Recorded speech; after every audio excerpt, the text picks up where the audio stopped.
안녕하세요. 오늘은 미국 연준이 발표한 베이지북을 통해서 현재 미국 경제가 어떤지 그리고 앞으로 어떤 흐름을 보일지 생각해 보겠습니다. 우리가 흔히 접하는 지표들 CPI나 그리고 고용지표 그리고 GDP 같은 숫자 중심의 데이터 말고 베이지북은 현장의 목소리, 기업이나 은행, 소비자, 고용주들의 실제 체감 경기를 모아둔 보고서라서 미국 경제의 실제 체감 온도를 그대로 보여준다고 할 수 있습니다. 여러 지표들도 많지만 오늘은 연준에서 발표한 베이지북을 보고 미국 현재 경제 상황에 대해서 체크해 보겠습니다. 먼저 베이지북이란 뭐냐? 미국 연방준비제도, 즉 연준이 1년에 8번 발표하는 경제 보고서입니다. 정식 명칭은 이렇게 되고요.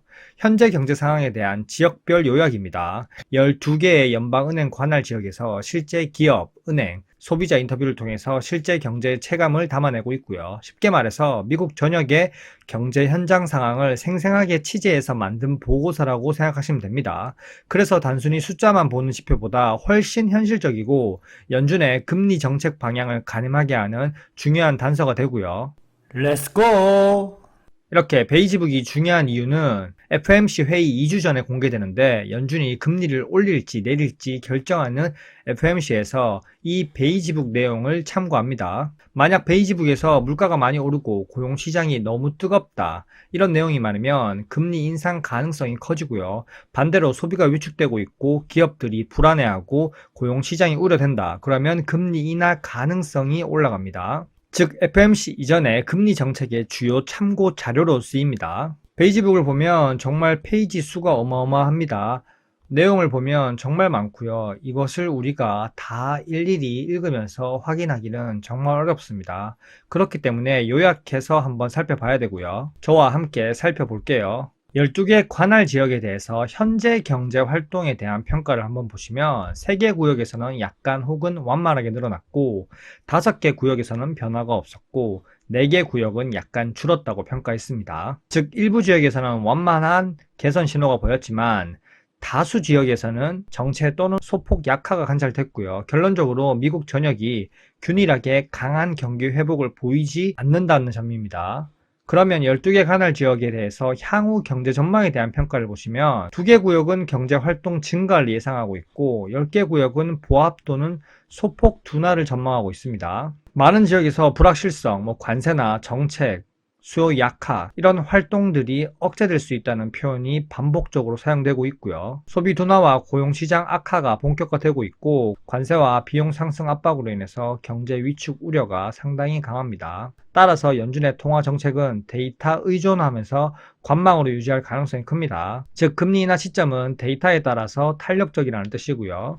그럼 소비와 고용, 물가에 대해서 차근차근 알아가 보면 먼저 소비는 자동차를 제외한 소비 대부분이 감소했고요. 자동차는 특수한 수급 정책 요인, 관세 회피나 일부 세액 공제 등으로 계절적, 지역적 편차가 크고요. 일반적으로 소매와 외식, 여행 수요가 줄면서 소비가 위축되고 있습니다. 일부 보고서에서는 고소득층이 소비를 이끌고 있다고 얘기하고 있고요. 물가 상승이 점점 전이되고 있고 물가 상승으로 인해서 실질 구매력이 약화된 가운데 소비자들은 비필수품 소비를 줄이고 필수품 중심으로 소비를 전환하고 있습니다. 하지만 연말 프로모션이나 할인 그리고 재고 소진 등 계절적 요인은 단기 수요를 일부 회복시킬 가능성도 있습니다.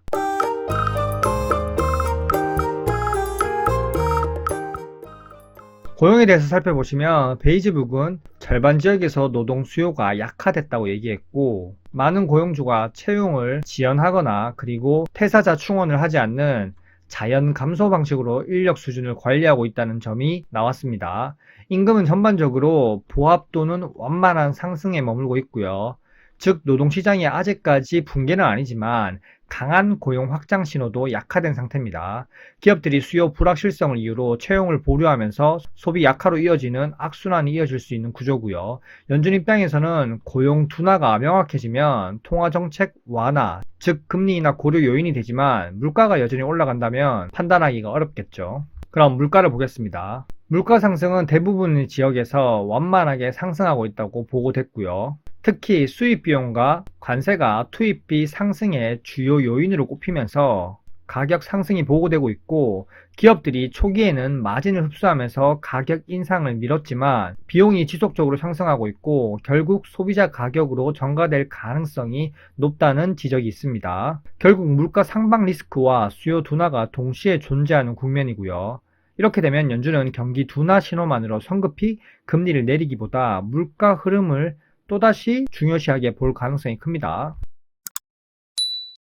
하지만 최근 연준 인사들의 발언을 보면 아직까지 물가보다는 고용을 중시하고 있고 트럼프의 금리 인하 압박도 지속되고 있기 때문에 12월도 금리 인하할 가능성이 큽니다. 존 윌리엄스 뉴욕 연은 총재, 노동시장이 냉각 조짐이 있고 정책은 여전히 약간 제한적이고 가까운 시일 내에 금리 인하할 여지가 있다고 언급하면서 패드워치 기준으로 금리 인하할 가능성이 이 발언 한마디로 초급등을 했습니다. 반면에 필립 제퍼슨 부의장은 지금의 기준금리가 이미 경제활동을 억제할 가능성이 높고 추가 금리 인하 시점은 신중히 할 필요가 있고 속도 조절이 중요하다고 발언하면서 상반된 주장을 보여주고 있습니다. 이미 연준 내부에서는 여전히 분열 국면이고요.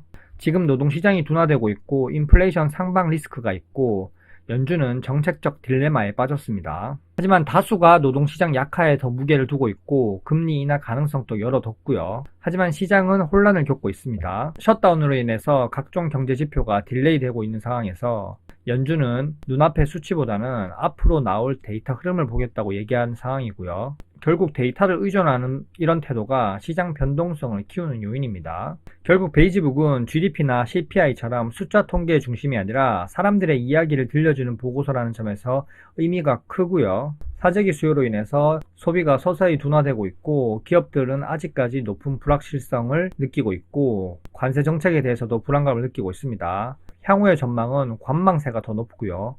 핑크빛보다는 중립 또는 비관적인 전망도 큽니다. 기업들이 초기에는 마진으로 물가 상승을 감당했지만 결국 소비자에게 전가될 가능성이 크다는 것 시사하고 있고요. 이번 베이지북에서 키포인트는 향후 물가 상승이 가속화될 가능성이 있으니 조심하라 이거겠죠. 현재까지 내용이 괜찮으셨다면 구독과 좋아요 부탁드릴게요. 안녕. 와일